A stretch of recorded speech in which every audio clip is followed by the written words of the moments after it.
శ్రీమద్భాగవతం ప్రథమ స్కందం 13వ అధ్యాయం.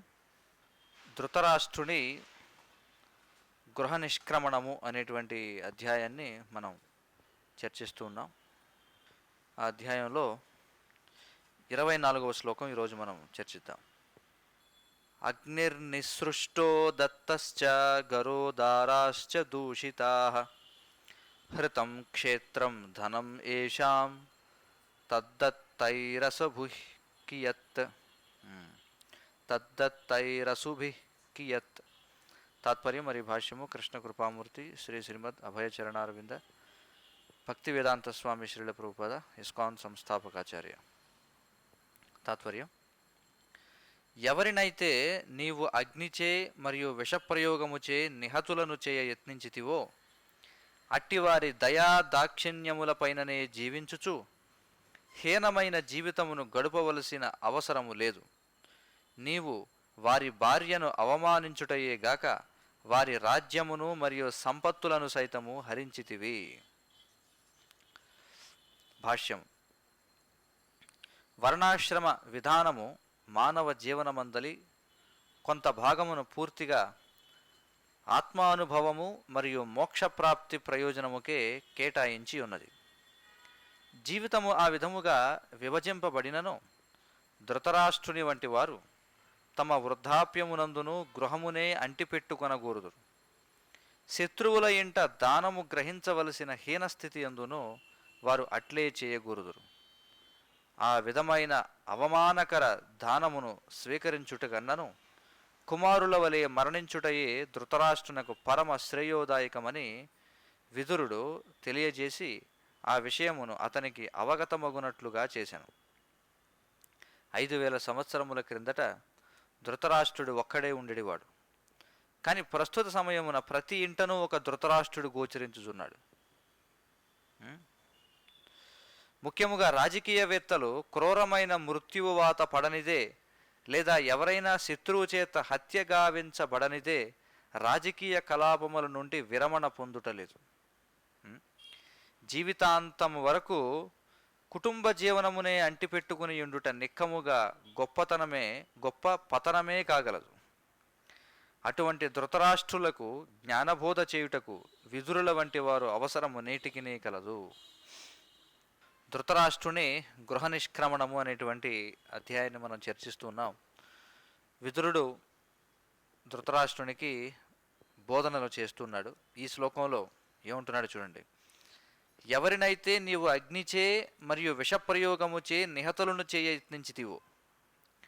ఎందుకంటే ఈ ధృతరాష్ట్ర వర్గం వాళ్ళు ఏం చేశారు అంటే, ఈ దుర్యోధనాది ఈ అసురులు ఎవరైతే ఉన్నారో, ఈ దుర్మార్గులు ఎవరైతే ఉన్నారో, వారు చేసినటువంటి ప్రతి పని ధృతరాష్ట్రునికి తెలిసి చేసినటువంటిది. ధృతరాష్ట్రునికి తెలియకుండా జరిగినటువంటి పనులు కాబట్టి అవి కూడా. మరి ధృతరాష్ట్రుడు తెలిసి కూడా వాటిని ఎప్పుడు కూడా ఆపమని చెప్పలేదు. కారణం ఏమిటంటే తన కుమారులను సమర్థించాడనమాట. అందుకే ఇక్కడ ఏమంటున్నారంటే, నువ్వు పాండవులను అగ్ని చేత నిహతులను యత్నించావు. నిహతులను చేయడం అంటే చంపాలని ప్రయత్నించావు. అలాగే విషప్రయోగం కూడా చేయడానికి ప్రయత్నించావు. కానీ ఇవాళ నీ యొక్క దౌర్భాగ్యకర పరిస్థితి ఏమిటంటే వారి దయాదాక్షణ్యములపైననే జీవిస్తున్నావు నువ్వు. చూడండి, మనం పూర్వ శ్లోకాలు చూసాం కదా. ధృతరాష్ట్రుని యొక్క తండ్రి మరణించాడు, కుమారులు మరణించారు, శ్రేయోభిలాషులు మరణించారు, బంధువులు మరణించారు, మిత్రులు మరణించారు. చివరికి ఎక్కడుంటున్నాడు? వచ్చి ఎవరినైతే చంపాలని ప్రయత్నించాడో సిగ్గు లేకుండా వాళ్ళ యొక్క దయాదాక్షణ్యముల పైననే జీవిస్తూ హీనమైన జీవితాన్ని గడుపుతున్నాడు అనమాట. కాబట్టి విదురుడు అంటున్నాడు, నువ్వు ఎందుకు అలాంటి హీనమైన జీవితాన్ని గడపాలి? నువ్వేం చేసావు? వారి భార్యని అవమానించడమే కాకుండా వారి రాజ్యమును మరియు సంపత్తులను సైతము హరించావు. మరి అలాంటి వాడి దగ్గరికి వెళ్ళి నువ్వు జీవించడం అది ఎంతవరకు న్యాయం అని చెప్పి ఇక్కడ అడుగుతున్నాడు అనమాట. అయితే ఇక్కడ శ్రీల ప్రభుపాదుల వారు చూడండి చాలా విశేషంగా ఇక్కడ వివరిస్తున్నారు. ఏమన్నారంటే, 5000 సంవత్సరాల క్రితం ధృతరాష్ట్రుడు లాంటి వాడు ఒక్కడే ఉన్నాడట. కానీ ఈరోజు చూస్తే ప్రతి ఇంట్లో ఒక ధృతరాష్ట్రుడు ఉన్నాడని చెప్పి అంటున్నారు. అంటే అర్థం ఏమిటి? అంటే వృద్ధాప్యం వచ్చినా కూడా జీవితం యొక్క పరమార్థం ఏమిటో తెలుసుకుని దాన్ని పొందడానికి ప్రయత్నం చేయకుండా కాటికి కాళ్ళు జాపు కూర్చోవడం అని చెప్పి అంటారు చూసారా? ఆ విధంగా వృద్ధాప్యం వచ్చినా సరే ఇంకా ఏదో ఒక విధంగా జీవనాన్ని సాగించాలనే ప్రయత్నిస్తూ ఉంటారనమాట. ఇక్కడ ప్రభుపాదులు మరొక విషయం చెప్తున్నారు. ఏమంటున్నారంటే, వర్ణాశ్రమ ధర్మ విధానము మానవ జీవితంలో కొంత భాగాన్ని పూర్తిగా ఆత్మానుభవము మరియు మోక్షప్రాప్తి ప్రయోజనముకే కేటాయించి ఉన్నది. ఎలాగా అంటే ఈ వైదిక సమాజం ఏదైతే ఉందో పూర్వం మనం చూసినట్లయితే అది 4 వర్ణాలుగాను 4 ఆశ్రమాలుగాను విభజించబడి ఉండేదన్నమాట. అర్థమవుతుంది కదా? ఏమిటా 4 వర్ణాలు అంటే వ్యక్తి యొక్క గుణాన్ని బట్టి 4 వర్ణాలుగా విభజించారు. బ్రాహ్మణులు, క్షత్రియులు, వైశ్యులు, శూద్రులు. ఇది సహజమైనటువంటి విభజన అన్నమాట. ఎలాగంటే మన శరీరం తీసుకోండి, మన శరీరంలో విభజన ఉందా లేదా? మన శరీరంలో విభజన ఉంది కదా. మన శరీరంలో అన్ని అవయవాలు ఒకే పని చేయడంలా. మన శరీరంలో కూడా కొన్ని ముఖ్యమైన అవయవాలు, కొన్ని అంత ముఖ్యం కాని అవయవాలు ఉన్నాయి. అంతేగాని పనికిరాని అవయవాలను ఇప్పుడు ఏదైతే సైంటిస్టులు అంటున్నారో వాస్తవానికి వాటి ఉపయోగం ఏమిటనేది వారికి ఇంకా తెలియదు. వెస్టీజియల్ ఆర్గాన్స్ అని చెప్పి అంటారు. ఉదాహరణకి ఈ అపెండిక్స్ అనేటువంటిది ఒకటి, లేకపోతే ఇలాంటివి వాళ్ళు శరీరంలో కొన్ని చెప్తారనమాట, కొన్ని వెస్టీజియల్ ఆర్గాన్స్ అని. అయితే మనం చరిత్ర చూసినట్లయితే ఈ వెస్టీజియల్ ఆర్గాన్స్గా ఏవైతే చెప్పబడుతున్నాయి, అంటే పనికిరాని అవయవాలని ఏవైతే చెప్పబడుతున్నాయో వాటి సంఖ్య రోజు రోజుకి తగ్గుతూ ఉందన్నమాట. అంటే వాటి యొక్క ఉపయోగం ఏమిటనేది క్రమక్రమంగా పరిశోధనలు చేయడం ద్వారా వెలుగులోకి వస్తుంది. అర్థమవుతుంది కదా? అంటే ఇదే ఈ ఆరోహణ జ్ఞానం వల్ల వచ్చేటువంటి తప్పిదం. ఆరోహణ జ్ఞానం అంటే ఏమిటి? ఇండక్టివ్ అండ్ డిడక్టివ్ నాలెడ్జ్ అని చెప్పి అంటారు. ఇండక్టివ్ నాలెడ్జ్ అంటే ఏమిటంటే మన స్వప్రయత్నం ద్వారా ఏదో అర్థం చేసుకోవాలని ప్రయత్నించడం. డిడక్టివ్ నాలెడ్జ్ అంటే దాన్ని అవరోహణ పంత అంటారు. ఆరోహణ, అవరోహణ. ఆరోహణ అంటే పైకి ఎక్కడం, అవరోహణ అంటే పైనుంచి కిందకి దిగడం అన్నమాట. కాబట్టి వైదిక విద్యా విధానం ఏమిటంటే అవరోహణ పంత, అంటే పైనుంచి పరంపరాగతంగా వస్తున్నటువంటి జ్ఞానాన్ని స్వీకరించడం. వైదిక విద్యా విధానం ప్రకారం ఏది కూడా కొత్తగా కనుగొనాల్సిన అవసరం లేదు. ప్రతిదీ కూడా శాస్త్రాల్లో చెప్పబడింది. దాన్ని మనం గురుముఖత తెలుసుకోవాలి, అది విధానం. అంతేగాని కొత్తగా కనిపెట్టడం అనేది ఏది కూడా లేదు. కానీ ఆధునిక విద్యా విధానం ఏదైతుందో దీని యొక్క విధానం ఏమిటంటే అన్నీ కూడా మనం తెలుసుకోగలం అనేటువంటి ధోరణి. చూడండి, పూర్తి వ్యతిరేకం రెండింటికి. కాబట్టి ఆధునిక విద్యా విధానంలో వీళ్ళు ఏం చేస్తారంటే ప్రతిదాన్ని మన కళ్ళతో చూడాలి, మన నాలుగుతో రుచి చూడాలి, మన చెవులతో వినాలి, అంటే మన జ్ఞానేంద్రియాల ద్వారా ప్రతిదాన్ని అర్థం చేసుకోవడానికి ప్రయత్నం చేస్తారు. కాబట్టి ఆ ప్రయత్నాన్ని ఏమంటారంటే దాన్ని ఆరోహణ పంత అంటారు. అంటే ఇండక్టివ్, పైకి వెళ్ళి తెలుసుకోవడం అనేది, మన ప్రయత్నం ద్వారా తెలుసుకోవడం అనేది. కానీ అది ఎప్పుడు కూడా అసంపూర్ణమే అవుతుంది. కారణం ఏమిటంటే మన ఇంద్రియాలు అనేటువంటి వాటికి ఒక పరిమితి అనేది ఉందన్నమాట. అంటే మన ఇంద్రియాలు ఒక పరిమితికి లోబడి మాత్రమే పనిచేస్తాయి తప్ప, ఇప్పుడు ఉదాహరణకి చూడండి, శబ్దాలు ఉన్నాయి, అన్ని రకాల శబ్దాలను మనం వినలేం వాస్తవానికి. ఇప్పుడు సైంటిస్టులు ఏం చెప్తున్నారు, మనిషి యొక్క వినికిడి శక్తి ఎంత అంటే 20 డెసిబుల్స్ నుంచి 20,000 డెసిబుల్స్ మధ్యలో ఉన్న రేంజ్లో మాత్రమే మనం శబ్దాలను వినగలం. కొన్ని జీవులు వాటికంటే తక్కువ స్థాయిలో ఉన్నవి వినగలవు, కొన్ని అంతకంటే ఎక్కువ స్థాయిలో విన్నవి వినగలవు. అంటే ఉదాహరణకి ఇప్పుడు ఈ సెల్ ఫోన్ తరంగాలు అవి ఇవి ఉన్నాయి. ఈ సెల్ ఫోన్ తరంగాలు అనేవి మనకు కనిపించవు. ఎక్స్రేలు, లేకపోతే అల్ట్రావైలెట్ రేడియేషన్, లేకపోతే బ్లూటూత్ అంటారు, అది ఇన్ఫ్రారెడ్ అని, రేడియో వేవ్స్ అని, ఇవన్నీ మనకు కనిపిస్తాయా? మన కంటికి కనిపించవు ఇవన్నీ. కానీ మన కంటికి కనిపించినంత మాత్రాన ఇవి అస్తిత్వంలో లేవని అంటాము మనం? లేదు. కానీ వాటిని చూడగలిగే జీవులు కొన్ని ఉన్నాయి. అలాగే ఇప్పుడు మనకి ఏ రద్దీ లేదనుకోండి, రహదారిపై ఏ రద్దీ లేకపోతే మనకి ఏ శబ్దం లేనట్టుగా ఉంటుంది. కానీ సైంటిస్టులు ఏమంటున్నారంటే ఈ ఎక్స్రేలు, తర్వాత ఈ రకరకాల సెల్ ఫోన్ తరంగాలు, రకరకాల రేడియేషన్స్ ఏవైతే మనిషి సృష్టించి ఉన్నాయో ఇవి కొన్ని రకాల జీవులకు అల్లకలోనం సృష్టిస్తూ ఉంటాయన్నమాట.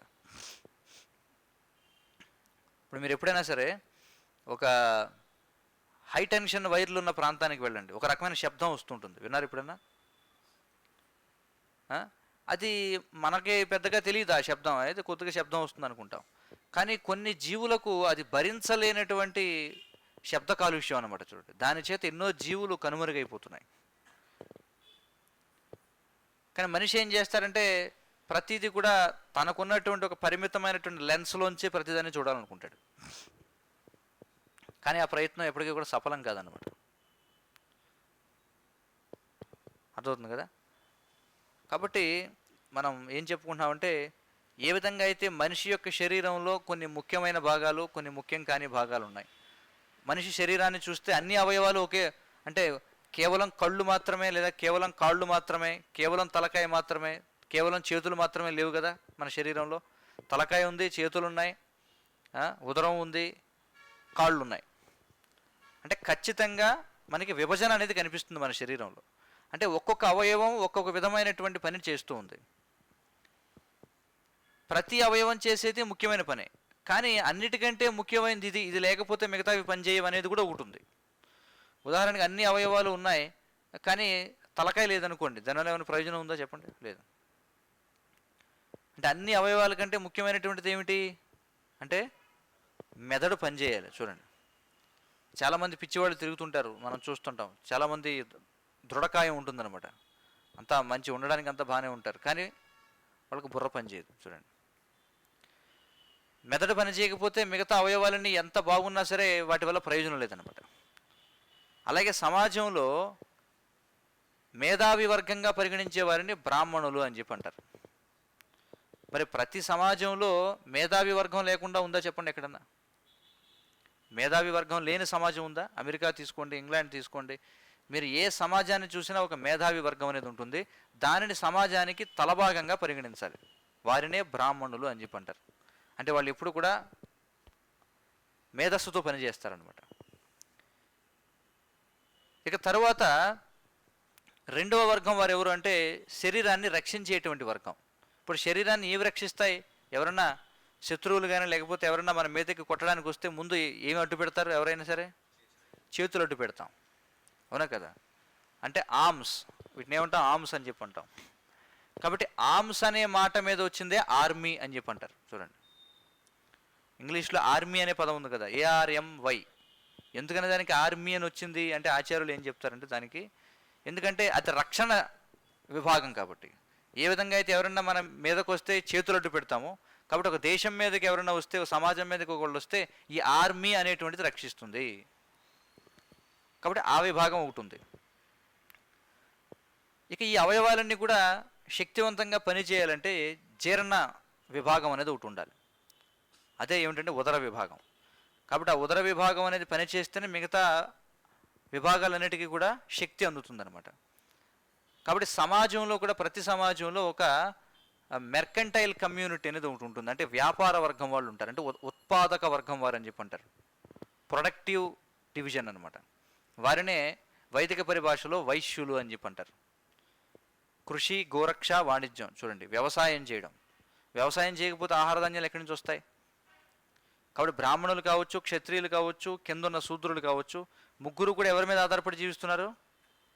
వైశ్యులపై ఆధారపడి జీవిస్తున్నారు. అయితే వైశ్యులు అంటే ఎవరు అంటే కృష్ణుడు చెప్తున్నాడు, కృషి అంటే వ్యవసాయం చేయాలి. ఏ వ్యవసాయం చేయాలి? ఆహార ధాన్యాలను ఉత్పత్తి చేయాలి. గోరక్ష అంటే గోవులను, పశువులను రక్షించాలి. ఇక వ్యవసాయం ద్వారా, గోరక్ష ద్వారా వచ్చినటువంటి ఉత్పత్తులు ఏవైతే ఉన్నాయో వాటిని వాణిజ్యం చేయాలి. కృషి, గోరక్ష, వాణిజ్యం వైశ్యకర్మ స్వభావజం కృష్ణుడు చెప్తున్నాడు. ఇది ఉత్పాదక వర్గం అన్నమాట. ఇక ఈ పైన ఉన్నటువంటి మూడు కూడా ఉన్నటువంటి సమాజం ముందుకు నడవాలి అంటే కాళ్ళు కావాలి. ఆ కాళ్ళు అనేవి ఏం చేస్తాయి అంటే పైన ఉన్నటువంటి భాగం అంతటికి కూడా మోస్తూ ఉంటాయి అన్నమాట. పైన ఉన్నటువంటి అవయవాలు ఏవైతున్నాయంటే ఈ ఉదర విభాగం, ఈ బాహు విభాగం, ఈ శిరస్సు విభాగం, ఈ మూడిటిని కూడా మూడు ఉన్నాయి. కానీ ఇది ముందుకు నడవాలంటే ఏం కావాలి? పని చేసేవాడు కావాలి, కదిలించేవాడు కావాలి. అతననే శూద్రుడు అని చెప్పి అన్నారు. ఇతడు పై ఉన్నటువంటి మూడు వర్ణాల వాళ్ళకి సేవ చేస్తూ ఉంటాడు. అందుకే వారిని పాదాలతో పోల్చారనమాట శూద్రులని. ఎందుకంటే నడవాలి అంటే ఎవరు ఏ పని చేయాలన్నా ఒక సహాయకుడు అనేవాడు అవసరం కదా, ఒక సేవకుడు అనేవాడు అవసరం. అతడినే శూద్రుడు అని చెప్పి అన్నారు. ఎందుకంటే అతడు ఏం చేస్తాడంటే అతడు తనకు తానుగా జీవించలేడు అనమాట. అంటే ఆర్థికంగా అతడు నిలదొక్కుకోలేడు, అతని కాళ్ళపై అతను నిలబడలేదు. ఏం చేస్తాడు అతడు? ఎవరో ఒకరికి సేవ చేయవలసిందే. కాబట్టి అతడు బ్రాహ్మణులకో క్షత్రియులకో వైశ్యులకో సేవ చేస్తూ తన జీవనాన్ని గడుపుతాడు. పరిచర్యాత్మకం కర్మ శూద్రస్యాపి స్వభావజం అని చెప్పి అన్నారు. అయితే సరే, ఇప్పుడు ఈ 4 విభజనలు ఉన్నాయి. ఏ విధంగా అయితే శరీరంలో 4 భాగాలు ఉన్నాయో అలాగే సమాజంలో కూడా 4 భాగాలు ఉన్నాయి. కానీ ఇందులో ఏది ముఖ్యం ఏది ముఖ్యం కాదనేది ఒకటి ఉంది. అన్నీ ముఖ్యమే, కానీ ఏది అతి ముఖ్యం అనేది ఒకటి ఉంది. కాళ్ళు లేకపోయినా శరీరం బతుకుతుంది, అవునా కదా? చెప్పండి. కాళ్ళు లేకుండా శరీరం బతుకుతుందా లేదా? బతుకుతుంది ఖచ్చితంగా. చేతులు లేకపోయినా శరీరం బతుకుతుందా లేదా? బతుకుతుంది. కానీ తలకాయ లేకపోతే శరీరం బతుకుతుందా? బతకదు. అందుకే తలకాయ చాలా ముఖ్యం అని చెప్తాం. చాలామందిని చూస్తాం కాళ్ళు చేతులు లేని వాళ్ళు ఉంటారు, మొండెం ఒకటే ఉంటుంది, కానీ తలకాయ ఉంది కాబట్టి పనిచేస్తుంటుంది వ్యవస్థ. ఉదాహరణగా చెప్తున్నాం మనం. కాబట్టి 4 కూడా చాలా ముఖ్యం. అంటే శరీరంలో ఈ కాళ్ళు అంత ముఖ్యం కాదన్నారు కదా, కాళ్ళు తీసివేయడానికి లేదు, చేతులు తీసివేయడానికి లేదు. ప్రతి అవయవం ముఖ్యమే. అలాగే సమాజంలో ప్రతి భాగం వాళ్ళు ముఖ్యమే. కానీ కనీసం సమాజం అనేది బతికుండాలంటే మేధావి వర్గం అనేది ఉండాలి, లేకపోతే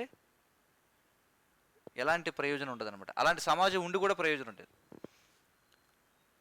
కాబట్టి ఇప్పుడున్నటువంటి సమాజంలో ఎవరి సంఖ్య ఎక్కువ ఉందంటే ఈ శూద్రుల యొక్క సంఖ్య ఎక్కువ ఉంది.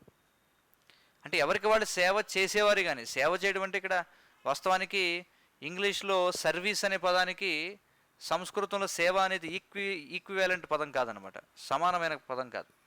సేవ అని దేన్ని అంటారంటే ఎలాంటి ప్రతిఫలం ఆశించకుండా చేసేదాన్ని సేవ అంటారు. అదవుతుంది కదా. కానీ ఇంగ్లీష్లో సర్వీస్ అంటారు, పబ్లిక్ సర్వీస్ కమిషన్. ఎక్కడ సేవ చేస్తున్నావు? జీతం తీసుకుంటున్నావు కదా. కాబట్టి సేవ అనేటువంటి పదం మనం వాడకూడదు. కానీ మనకి వేరే పదాలు ఇంకా ఏమున్నాయి? వేరే పదాలు అంటే కూలికి పని చేస్తున్నాడంటే వాడి కోపం వస్తుంది. చూడండి,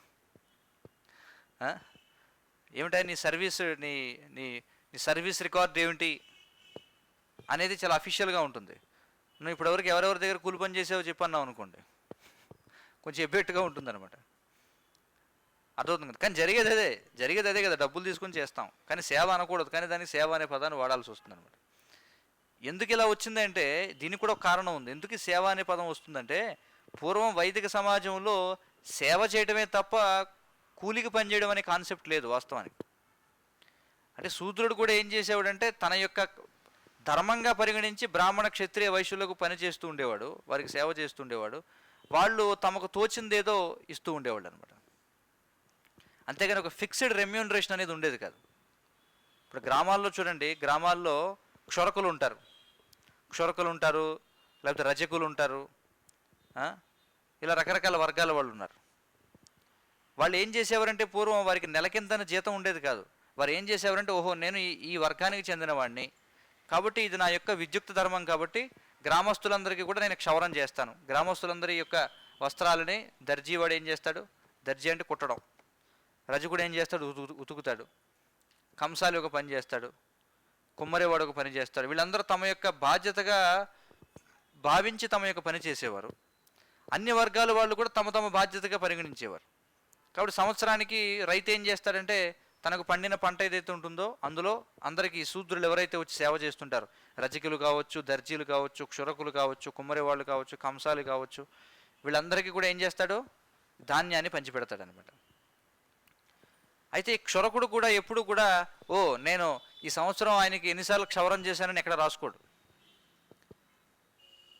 అలాగే అతడి చేత సేవ చేయించుకున్న వాళ్ళు కూడా ఇప్పుడు నమోదు చేసుకోరు ఇతడు ఎన్నిసార్లు సంవత్సరానికి చేశాడని. లేదు, అతడు క్షవరం చేసినా చేయకపోయినా నా యొక్క ధర్మం సంవత్సరానికి పలానా రోజున అతనికి ధాన్యం ఇవ్వాలి. వీడు కూడా ఏమనుకునేవాడు? ఆయన నాకు ధాన్యం ఇస్తాడా లేదా నాకు అనవసరం, నా యొక్క ధర్మం నేను అతనికి క్షవరం చేయాలి. చూడండి, అసలు అలాంటి సమాజం ఎలా ఉంటుందో ఒకసారి ఊహించుకోండి. ఎవరు కూడా డబ్బు కోసం పనిచేయరు, నా యొక్క ధర్మం అని తలిచి పనిచేస్తారు. అది దానినే వర్ణాశ్రమ ధర్మం అంటారు. కాబట్టి ఇలాగ 4 వర్ణాలు ఉన్నాయి. ఇవి దేనికోసం అంటే దేహ పోషణార్థం 4 వర్ణాలు. ఇక ఆత్మని పోషించుకోవాలి కదా, మరి అది కూడా చాలా ముఖ్యం. అదే ముఖ్యం ఒక రకంగా చెప్పాలంటే. దానికోసం 4 ఆశ్రమాలు అని చెప్పన్నారు. ఆశ్రమ అంటే ఏమిటి? శ్రమ అనేటువంటిది, శ్రమ చేయాలి, శ్రమించడమే ఆశ్రమం అంటే. చాలామంది ఏమనుకుంటారంటే ఆశ్రమం అంటే శుభ్రంగా చక్కగా తినేసి పడుకుంటారేమో కాదు. ఆశ్రమ అనే దాంట్లోనే శ్రమ అనేది ఉంది.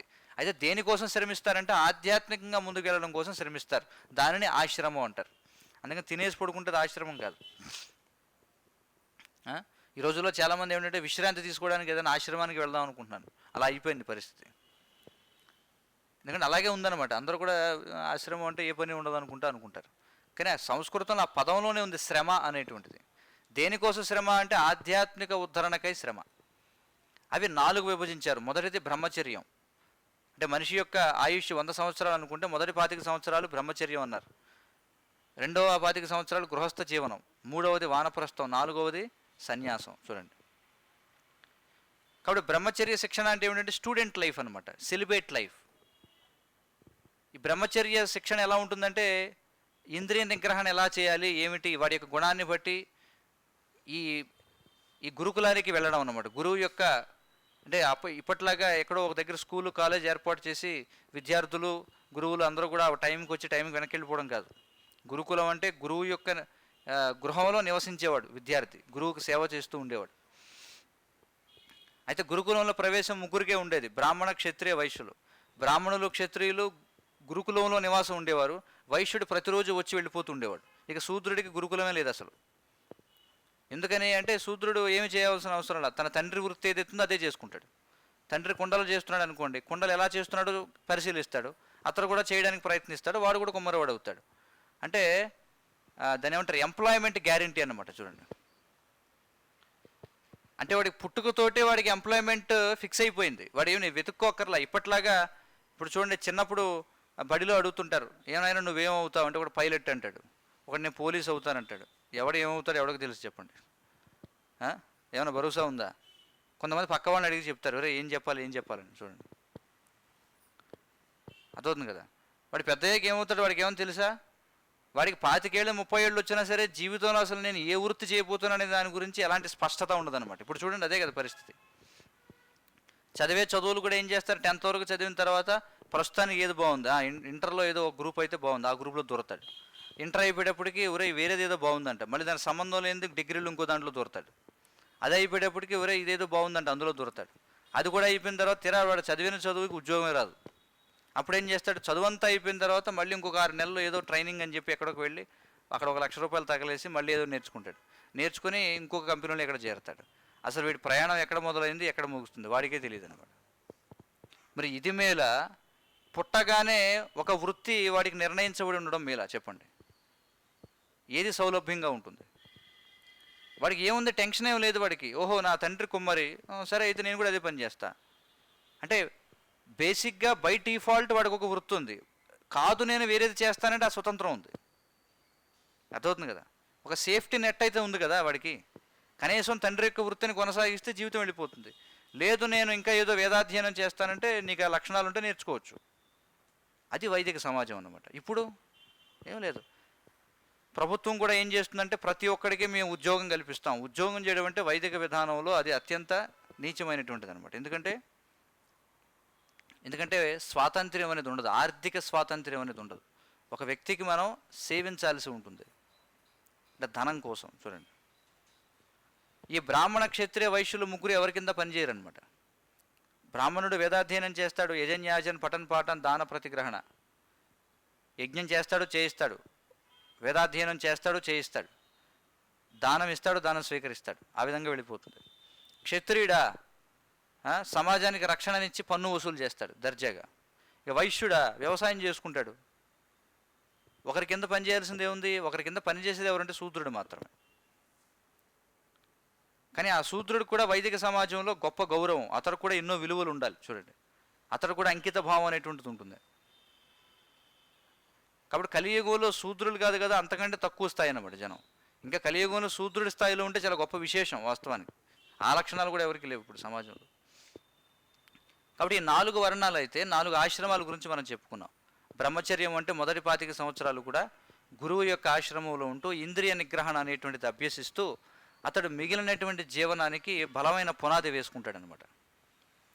అంటే మిగిలిన 75 సంవత్సరాల జీవనానికి అతడు సంసిద్ధుడవుతాడు. అతడి యొక్క గుణాన్ని బట్టి అతడి సత్వగుణంలో ఉంటే అతడికి గురువు ఏం చేస్తాడు? శాస్త్రాలు బోధిస్తాడు.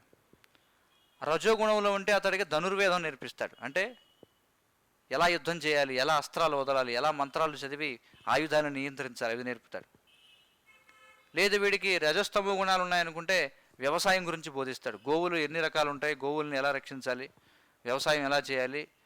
మనకు చూడండి, పంటల పంచాంగం అనేది ఈ రోజుల్లో పెళ్ళిళ్ళకి వాటికి వాడుతున్నారు. వాస్తవానికి పంచాంగం అనేది పూర్వం వ్యవసాయదారులు వాడేవారు అనమాట. ఎందుకంటే ఏ విత్తనం ఎప్పుడు వేస్తే దానికి మంచి దిగుబడి వస్తుంది, ఇవన్నీ కూడా వాళ్ళకి తెలుసు పూర్వం. చూడండి, ఇవన్నీ కూడా వాడికి నేర్పిస్తారు. ఎవరికి? వైశ్యునికి. అర్థమవుతుంది కదా. ఆ విధంగా బ్రాహ్మణుడైతే అతడు ఏం చేసేవాడంటే, సరే బ్రహ్మచారిగా ఉండి ఆధ్యాత్మిక జ్ఞానం తెలుసుకొని అతడికి అంతా కూడా అర్థం చేసుకొని, సరే ఇంకా నేను కేవలం ఆధ్యాత్మికంగా ఉందాం అనుకుంటే అతడు నేరుగా సన్యాసం తీసుకోవచ్చు గురువు దగ్గర ఉండి. లేదు నేను గృహస్థ జీవనానికి వెళతానంటే గృహస్థుడు అవ్వచ్చు. కానీ ఖచ్చితంగా 50 సంవత్సరాల వయసుకి మళ్ళీ అతడు బయటికి రావాలి, వానప్రస్థం, తర్వాత సన్యాసించాలి. కాబట్టి బ్రాహ్మణునికి సన్యాసం వరకు అనుమతించబడింది. సన్యాసం స్వీకరించాలి బ్రాహ్మణుడు అనేవాడు తప్పనిసరిగా. ఇక క్షత్రియుడికి వానప్రస్థం వరకు అనుమతించారు, ఎందుకంటే రజోగుణంలో ఉంటాడు కాబట్టి. ఇక వైశ్యునికి కేవలం గృహస్థాశ్రమం వరకే అనుమతించబడింది. అంటే బ్రహ్మచర్యము గృహస్థము రెండు తప్పనిసరి. ఇక శూద్రునికి కేవలం ఒకటే ఆశ్రమం, గృహస్థాశ్రమం ఒకటే. అతడికి బ్రహ్మచర్య శిక్షణ కూడా ఉండదు, ఎందుకంటే తమో గుణంలో ఉంటాడు కాబట్టి.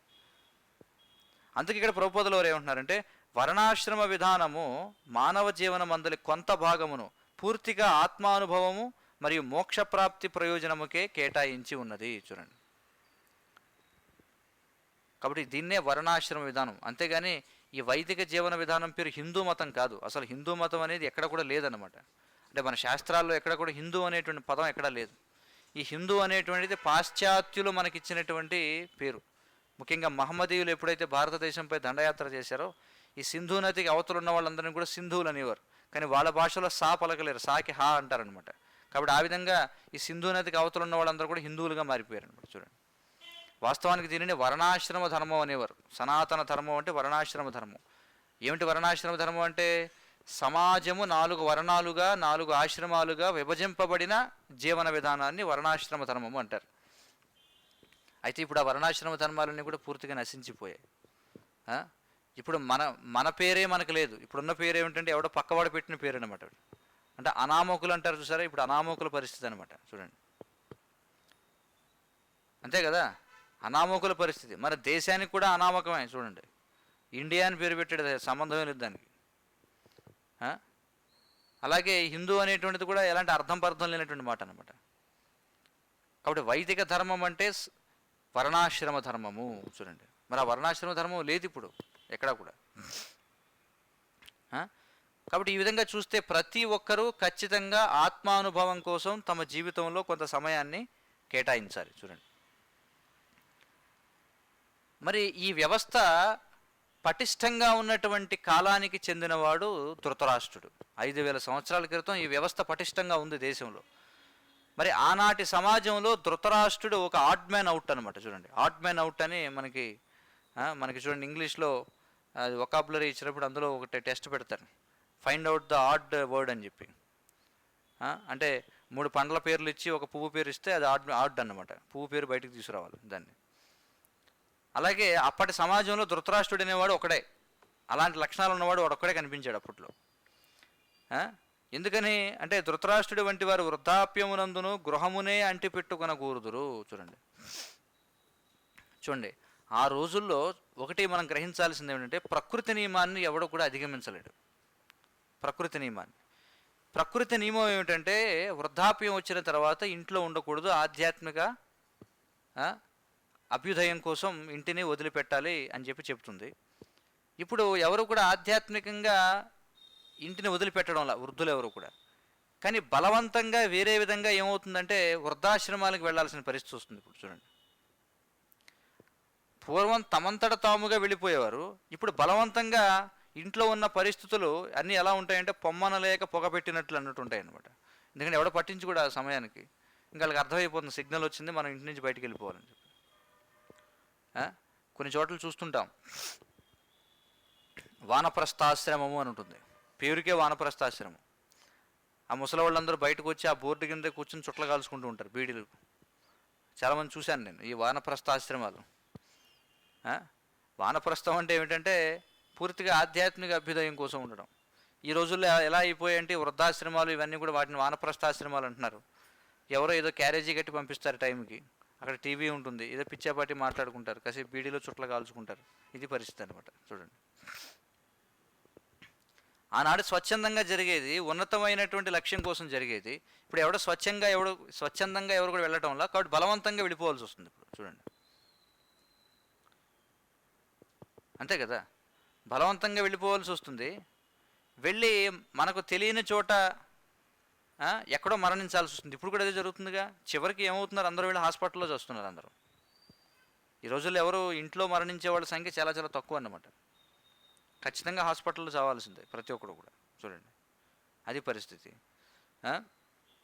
కాబట్టి ఇక్కడ ఏమంటున్నారంటే, ఆ విధమైన అవమానకర దానమును స్వీకరించుట కన్నాను కుమారుల వలె మరణించుటయే ధృతరాష్ట్రునికి పరమశ్రేయోదాయకమని విదురుడు తెలియజేసి ఆ విషయము అతనికి అవగతమగునట్లుగా చేశాను. చూడండి, ఇలా జీవించే కంటే నీ కుమారులకి పట్టిన గతి నీకు కూడా పట్టుంటే బాగుండని చెప్పి అంటున్నాడు. ఆ విషయాన్ని తెలియజేయడానికే వచ్చాడట విదురుడు. ఇక్కడ చెప్తున్నారు, 5000 సంవత్సరాల క్రిందట ధృతరాష్ట్రుడు ఒక్కడే ఉండేవాడు, కానీ ప్రస్తుత సమయమున ప్రతి ఇంటను ఒక ధృతరాష్ట్రుడు గోచరించుచున్నాడు. చాలా భారీ వాక్యం అన్నమాట ఇది, హెవీ స్టేట్మెంట్.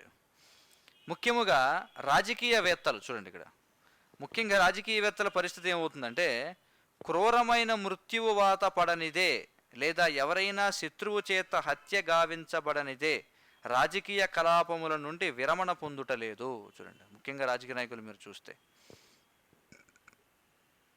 పూర్వం కూడా మనం చర్చించాం. శ్రీల ప్రభుపాదుల వారు లేఖలు రాశారని కూడా నేను చెప్పాను. గాంధీ పరిస్థితి అలాగే అయింది. స్వచ్ఛందంగా వదల్లా, ఇంకా రాజకీయాల్లో తిరుగుతూనే ఉన్నాడు. ఆయన కాల్చి చంపేశారు. తర్వాత వచ్చినట్టు నెహ్రూ, అతడు కూడా ఈ చైనాపై యుద్ధం విషయంలో తీవ్ర మనస్తాపానికి గురై అదే సమయంలో సుఖవ్యాధుల చేత దాడి చేయబడిన వాడే దారుణమైనటువంటి మరణానికి పాల్పడ్డాడు. అతడు శత్రువులు ఎవరో చంపలేదు, కానీ భయంకరమైనటువంటి రోగాలతో చచ్చాడనమాట. ఇక ఇందిరాగాంధీ సంగతి తెలిసిందే, కాల్చి చంపేశారు. రాజీవ్ గాంధీ సంగతి తెలిసిందే, కాల్చి చంపేశారు. చూడండి, మన భారతదేశంలో ఇన్ని ఉదాహరణలు ఉన్నాయి. పాశ్చాత్య దేశాల్లో కూడా అంతే. ఆ ఇరాక్ అధినేత ఎవరు, అమెరికా వాళ్ళు చంపేశారు కదా, సద్దాం హుస్సేన్. చూడండి, చాలా చోట్ల ఈ విధంగా బలవంతంగా చంపేయడం కానీ, ఏదో ఒక విధంగా క్రూరమైన మృత్యువు వాతపడినదే లేదా ఎవరైనా శత్రువు చేత హత్య గావించబడినదే రాజకీయ కలాపముల నుండి విరమణ పొందుటలేదు. తమిళనాడులో కూడా మనం చెప్పుకున్నాం. కరుణానిధి పరిస్థితి ఏమిటి, బతికుంటే ఇంకా కూర్చునేవాడే కుర్చీలో, అవునా కదా, అదే పరిస్థితి. జీవితాంతము వరకు కుటుంబ జీవనముననే అంటిపెట్టుకుని ఉండుట నిక్కముగా గొప్ప పతనమే కాగలదు అని చెప్పుకుంటున్నారు. చూడండి, అంటే మానవ జీవితంలో చాలా ఉన్నతమైనటువంటి దశ రాజయోగం అని చెప్పి అంటారు కదా. నీకు రాజయోగం పట్టిందయ్యా అంటారు. రాజయోగం పట్టడం అంటే చాలామంది ఏమనుకుంటారంటే, రాజయోగం అంటే మంచి ధనరాశులు వచ్చేస్తాయి, లేకపోతే ఏదో దేశానికి రాజు అయిపోతాడేమో అనుకుంటారు రాజయోగం అంటే. వాస్తవానికి వీటన్నిటికీ కూడా వేరే వేరే అర్థాలు చెప్తారనమాట. వీటన్నిటికీ ఆధ్యాత్మిక అర్థాలు ఉన్నాయి. వాస్తవానికి రాజయోగం పట్టడం అంటే ఏమిటంటే, భగవంతునిపై ఆధారపడి నువ్వు జీవించగలవని అర్థం. అది రాజయోగం అంటే. కానీ ఆ రాజయోగం ఎవరికి అవసరం లేదు. వీళ్ళు ఏం చేస్తారు, ఏమిటంటే మీరు రాజయోగం అన్నారు, నాకు ఎక్కడా లక్షణాలు కనిపించట్లేదని తిరుగుతుంటారు జ్యోతిష్కుడి చుట్టూ. అసలు రాజయోగం అది కాదు. చూడండి, పదాలన్నీ కూడా పూర్తిగా వక్రీకరించబడ్డాయి. ఇప్పుడు ఉద్యోగము అనేటువంటి పదం ఉంది. ఉదాహరణకి, ఉద్యోగం అంటే ఏమిటి అసలు? ఉద్యోగం అంటే ఏమిటి? ఉద్యోగం అంటే ఇప్పుడు ఏమనుకుంటున్నారు అందరూ, ఒకరి దగ్గర ఏదన్నా, ఇందాక నేను చెప్పాను కదా, వేతనానికి పనిచేస్తే అది ఉద్యోగం అనుకుంటున్నారు. కానీ వాస్తవానికి ఉద్యోగము అనేది సంస్కృత పదం. అది ఉత్తమ యోగము అని అర్థం. ఉత్తమ యోగము, యోగము అంటే సంబంధము, కలయిక. కాబట్టి ఉన్నతమైనటువంటి సంబంధం ఎవరితో అంటే భగవంతునితో సంబంధాన్ని ఏర్పాటు చేసుకుంటే అది ఉద్యోగం అవుతుంది. అంటే ఎవరైతే కేవలం భగవత్ సేవ మాత్రమే చేస్తారో వాళ్ళు నిజమైన ఉత్తమ యోగంలో ఉన్నట్టు అనమాట.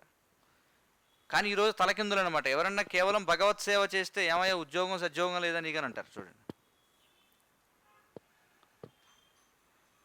చూడండి భాష ఏ విధంగా అయిపోయిందో పూర్తిగా. అది నిజమైన ఉద్యోగం అంటే. కాబట్టి భగవత్ సేవ చేయని వాళ్ళందరూ కూడా నిరుద్యోగులే. చూడండి ఇది వాస్తవ ఆధ్యాత్మిక దృష్టి అన్నమాట. భగవత్ సేవ చేసేవాడు మాత్రమే ఉద్యోగం చేస్తున్నట్టు, మిగతా వాళ్ళంతా నిరుద్యోగులే, ఇది శాస్త్ర దృష్ట్యా చూస్తే. కానీ వాళ్ళు మొత్తం ఆ పదాలన్నీ కూడా మెల్లమెల్లగా ఆధ్యాత్మిక పదజాలం కూడా ఏమవుతుందంటే దానికి వ్యతిరేక అర్థాలు ఇస్తున్నారు. ఇప్పుడు చూడండి శటకోపం అన్నాం అనుకోండి, దాన్ని పేపర్ రోడ్ వాడుకుంటాడు. ఏదో 1000 కోట్లకు శటకోపం పెట్టారంటాడు. చూడండి అంటే అర్థం ఏమైపోయింది, శటకోపం అంటే నెత్తి మీద పెడితే ఖచ్చితంగా డబ్బులు లాక్కునేవారు అనమాట. అంటే ఇలాంటివి విపరీత ధోరణులు ఎక్కువైపోయి బలవంతంగా వచ్చిన వాళ్ళ దగ్గర నుంచి డబ్బులు లాగడం, లేకపోతే శటకోపం నేను పెట్టననడం, ఇలాంటివి రావడం వల్ల దానికి పెడార్థాలు వచ్చేసాయి అనమాట. శటకోపం పెట్టాడంటే డబ్బులు పోయినాయని అర్థం. చూడండి అసలు శటకోపం అనే పదానికి చాలా ఉన్నతమైనటువంటి అర్థం ఉంది. శట అనేది ఒక వాయువు అన్నమాట. తల్లి గర్భంలో ఉన్నటువంటి శిశువుని నెలలు నిండగానే బలవంతంగా శిశువుని గర్భం నుంచి బయటకు తోసే వాయువుని శటవాయువు అని చెప్పి అంటారు. ఎప్పుడైతే 9 నెలలు 10 నెలలు అయిపోతుందో, అయిపోయేటప్పటికి ఏమవుతుంది, బిడ్డ ఏమైనా తనకు తాను బయటకు వస్తాడా తల్లి గర్భంలో ఉండి? వాడికి అంత శక్తి ఉందా? లేదు. ఏమవుతుంది, ప్రకృతి ఏర్పాటు వల్ల బిడ్డ బలవంతంగా బయటకు తోయబడుతుంటాడు అనమాట. ప్రెషర్, ఆ ప్రెషర్ ఏదైతే ఉందో దాన్నే శటవాయువు అని చెప్పి అంటారు. అయితే ఒక మహాభక్తుడు ఆయన ఏం చేస్తారంటే, ఒక ఆళ్వారు ఒక ఆయన ఏం చేస్తారంటే ఈ శటవాయువుని ఎదురిస్తాడనమాట. ఆయన చూడండి ఎదురించి నేను వెళ్ళను, బయటికి వెళితే మాయలో పడిపోతాను మళ్ళీ నేను. చూడండి కాబట్టి ఆయన కోపాన్ని కలిగి ఉంటాడు ఆ అందుకని శటగోపన్ అని చెప్పి అన్నారు అతన్ని. చూడండి అర్థమవుతుంది కదా. అంటే శటవాయువుని ఎదిరించిన వాడు అనమాట. చూడండి ఎలా ఎదిరించగలిగాడు అతను అంటే భగవంతుని యొక్క పాదపద్మాల చెంత ఆశ్రయాన్ని పొందాడు కాబట్టి. అందుచేత ఆ శటకోపం అనే దానిపై ఏముంటుందంటే భగవంతునికి పాదముద్రలు ఉంటాయన్నమాట. కాబట్టి దాన్ని ప్రతి ఒక్కరు శిరస్సు మీద పెడతారు, అది ఉద్దేశం. అవన్నీ ఎవరికి తెలియవు, అన్నీ పోయాయి. ఇవన్నీ చివరికి ఏమైపోయిందంటే శటకోపం అనగానే ఏదో స్కామ్ జరిగిందని అర్థం చేసుకుంటారు జనం. చూడండి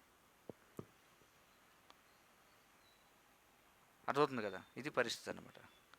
కాబట్టి ఇవన్నీ కూడా ఈ భాషలు, భారతీయ భాషలు ఏవైతున్నాయో, సంస్కృతం అనేది దైవ భాష అని చెప్పి అంటారు. ఎందుకంటే అది భగవత్ సంబంధమైనటువంటి భాష. ఉదాహరణకు యజమాని అనేటువంటి పదం ఉంది. యజమాని అంటే అందరూ ఏమనుకుంటారు, ఓనర్ అనుకుంటారు, అదే కదా. అసలు యజమాని అంటే అర్థం ఏమిటంటే యజ్ఞం చేయించేవాడిని యజమాని అని చెప్పి అంటారు. యజ అంటే ఏమిటంటే యజ్ఞము. యజమాని అంటే ఎవరైతే ధనాన్ని ఖర్చు పెట్టి ఋత్విక్కులని వాళ్ళందరినీ కూడా ఆహ్వానించి ఎంతో ధనరాశులు ఖర్చు పెట్టి ఆ యజ్ఞానికి చేయించేటువంటి వాడు. ఇప్పుడు చూడండి పీటల మీద కూర్చున్నారంటారు చూసారా, పీటల మీద కూర్చోవడం అంటే ఏమిటంటే యజ్ఞం చేయించుతున్నారని అర్థం. వాడిని యజమాని అంటారు వాస్తవానికి. చూడండి అలాగే ఉపాధ్యాయులు అనేటువంటి పదం ఒకటి ఉంది. ఉపాధ్యాయులు అంటే పాఠాలు చెప్పేవాళ్ళని కాదు. ఉపాధ్యాయులు అంటే యజ్ఞం చేయించేటువంటి పురోహితులు ఎవరైతే ఉంటారో వారు యజ్ఞం చేయించేటువంటి యజమానికి అన్నీ చెప్తుంటారు. ఇలా చేయాలి, అలా చేయాలి, ఇలా చేయాలని బోధన చేస్తుంటారు. వాళ్ళని ఉపాధ్యాయులు అంటారు. చూడండి అంటే ఇవన్నీ కూడా ఆధ్యాత్మిక పదాలు. కానీ తర్వాత మన ఈ పాశ్చాత్య జీవన విధానం వచ్చేయటం వల్ల మనం ఆ ఆధ్యాత్మిక పదాలన్నీ భౌతికమైన వాటికి అన్వయించేసామన్నమాట. లేదంటే ఇవేవి కూడా ఇప్పుడు ఏ సందర్భంలో అయితే వాడుతున్నారో దానికి ఆ పదానికి ఎక్కడ సంబంధమే లేదు అసలు. కాబట్టి ప్రతిదీ కూడా ఏంటంటే కలియుగంలో ఏమవుతుంది, తలకిందులైపోతుంది అనమాట. జీవితాంతము వరకు కుటుంబ జీవనమునే అంటిపెట్టుకుని ఉండుట నిక్కముగా గొప్ప పతనమే కాగలదు. అందుకే శాస్త్రాలు ఏం చెప్తున్నాయంటే భగవంతుడిపై ఆధారపడి జీవించడం ఏదైతుందో అది నిజమైన స్వతంత్రం. చూడండి స్వతంత్రం అంటే అది.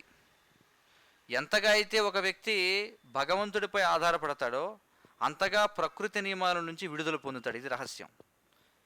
కానీ ఇప్పుడు సైంటిస్టులు ఏం చేస్తున్నారంటే ఏదో టెక్నాలజీని కనిపెట్టి ఈ ప్రకృతి నియమాల నుంచి బయటపడాలనుకుంటున్నారు.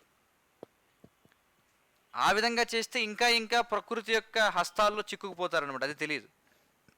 ఇప్పుడు చూడండి సైన్స్ అండ్ టెక్నాలజీ అంటున్నారు. ఎంతగా సైన్స్ అభివృద్ధి చెందుతుందో అంతగా మనం ప్రకృతి నియమాల చేత బందీ అయిపోతున్నాం అనమాట. అంటే ఎంతగా బయటపడాలనుకుంటున్నామో అంతగా ఇరుక్కుపోతున్నాం. ఇది ఎలాంటిదంటే ఒక ఊబి లాంటిది అనమాట. చూడండి, పూర్వం ఊబులనే ఉండేవి. ఆ ఊబిలో ఉన్నవాడు ఎలా అంటే ఇంకా పైకి వెళదామని ప్రయత్నిస్తే ఇంకా లోపల లాగేస్తుంది. కాబట్టి ఇప్పుడు ఏదైతే సైన్స్ అండ్ టెక్నాలజీ అంటున్నారో, వీళ్ళు ఏం చేస్తున్నారు, వీళ్ళు ఉన్నతమైన ఆహారం తీసుకుందాం అనుకున్నారు, అసలు ఆహారం లేకుండా పోయింది. బాగా నిద్రపోవచ్చు, అసలు నిద్ర పట్టట్లే ఎవడికి. బాగా మైథునం చేయొచ్చు, ఎవరికి సామర్థ్యమే లేదు. ఎక్కువ కాలం బతకొచ్చు, ఎక్కడ త్వరగా చచ్చిపోతున్నారు. చూడండి ఏమైపోయింది పరిస్థితి. ఆ విధంగా అజ్ఞానంతో ఏమనుకుంటున్నారంటే ఈ మాయ యొక్క హస్తాల నుంచి బయటపడదాం అనుకుంటున్నారు. కానీ కృష్ణుడు ఏమంటున్నాడు, మామేవ ఏ ప్రపద్యంతే మాయామేతాం తరంతితే దైవీహేష గుణమయీ మమ మాయా దురత్యయ. కృష్ణుడు అంటున్నాడు, ఈ భౌతిక ప్రకృతి ఏదైతుందో ఇది నా యొక్క మాయ, అంటే నా యొక్క శక్తి, దీనిని దాటసఖ్యం కాదని చెప్పి అంటున్నాడు. మమ మాయా దురత్యయ అంటే నన్ను వదిలేసి, ఇప్పుడు ఎలాగంటే కృష్ణుడు మాయను నియంత్రిస్తున్నాడు, ప్రకృతిని నియంత్రిస్తున్నాడు, ప్రకృతి జీవులను నియంత్రిస్తుంది.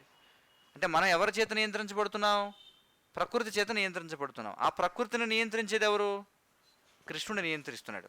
కాబట్టి ప్రకృతి యొక్క బంధనాల నుంచి బయటపడాలంటే కృష్ణుడిని శరణాగతి పొందాలి. కానీ సైంటిస్టులు ఏం చేస్తారు, భగవంతుడిని పక్కన పడేసి వీళ్ళ టెక్నాలజీతో, వీళ్ళ అడ్వాన్స్మెంట్తో, వీళ్ళ కెమికల్స్తో ప్రకృతి కబంధ హస్తాల నుంచి బయటపడదాం అనుకుంటారు, కానీ ఇంకా చిక్కుకుపోతారు. అందుకే శాస్త్రాలు ఏం చెప్తున్నాయంటే జీవితంలో అత్యంత గొప్ప రాజయోగం ఏమిటంటే కేవలం భగవంతునిపై ఆధారపడి జీవించడం అనేది ఉందో అది నిజమైనటువంటి రాజయోగం అన్నమాట. అది అత్యంత గొప్ప అదృష్టం, అదే అత్యంత గొప్ప స్వాతంత్ర్యం కూడా. చూడండి, ఒకవేళ ఎవరైనా స్వతంత్రత పొందాలంటే అది స్వాతంత్ర్యం అంటే, అందుకని రాజకీయ స్వాతంత్ర్యం అనేది స్వతంత్రం కాదు. అది దొంగలు మారుతారంతే, దోచుకునేవాడు మారుతాడంతే, అంతకు మించి తేడా ఏమి రాదు. అర్థమవుతుంది కదా. కాబట్టి అదే నిజమైన స్వాతంత్ర్యం. కాబట్టి వైదిక జీవన విధానం అంటే ముందు ఎలా ఉన్నా జీవిత చరమాంకానికి చివరికి భగవంతుడి కృపపై ఆధారపడడం. దానికోసమే వైదిక జీవన విధానంలో ఆ విధంగా వానప్రస్థమని, సన్యాసమని ఈ విధంగా విభజనలు అనేవి ఇచ్చారనమాట. ఎందుకోసం అంటే వ్యక్తిని క్రమక్రమంగా పూర్తిగా భగవంతుడిపై ఆధారపడేలా చేయాలి అని చెప్పి. ఎప్పుడైతే వ్యక్తి భగవంతుడిపై ఆధారపడి అంతిమ సమయంలో శరీరాన్ని విడిచిపెడతాడో అప్పుడు తిరిగి రాని లోకాలకి వెళతాడు. తిరిగి రాని లోకాలంటే ఏమిటి అంటే ఆధ్యాత్మిక ప్రపంచానికి వెళతాడని అర్థం. మిగతా వాళ్ళందరూ కూడా మళ్ళీ మళ్ళీ మళ్ళీ రంగులు రాట్నంలాగా తిరిగి రావాల్సిందే వెనక్కి. అర్థమవుతుంది కదా. హరే కృష్ణ. ఏమైనా ప్రశ్నలు సూచనలు ఉంటే చెప్పండి.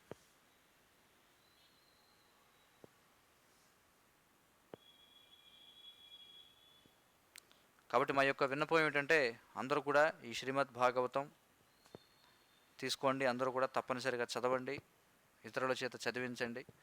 ఎందుకంటే జీవితంలో నిజమైనటువంటి మనశ్శాంతిని పొందాలనుకుంటే, నిజమైనటువంటి ప్రశాంతతను, నిజమైనటువంటి ఆనందాన్ని, తృప్తిని పొందాలనుకుంటే అది కేవలం భగవత్ సేవలో మాత్రమే లభిస్తుంది. భగవంతుడిని పక్కన పెట్టి మనం ఈ ముల్లోకాల్లో ఎక్కడికి ప్రయాణం చేసినా, ఎన్ని రకాల వసతులు, సౌకర్యాలు, సాంకేతికత ఏది పొందినా సరే మనం సంతృప్తిగా, ఆనందంగా, సుఖంగా ఉండలేము అనమాట. కాబట్టి నిజమైనటువంటి శాంతి సూత్రం ఏమిటంటే శ్రీమద్ భాగవతాన్ని అందరూ కూడా చదవడం, వినడం. హరే కృష్ణ. గ్రంథరాజ్ శ్రీమద్ భాగవతం కీ జయ. శ్రీల ప్రభుపాద్ కీ జయ. వాంఛాకల్పతరుభ్యశ్చ కృపా సింధుభ్యో చ పతితానాం పావనేభ్యో వైష్ణవేభ్యో నమో నమః.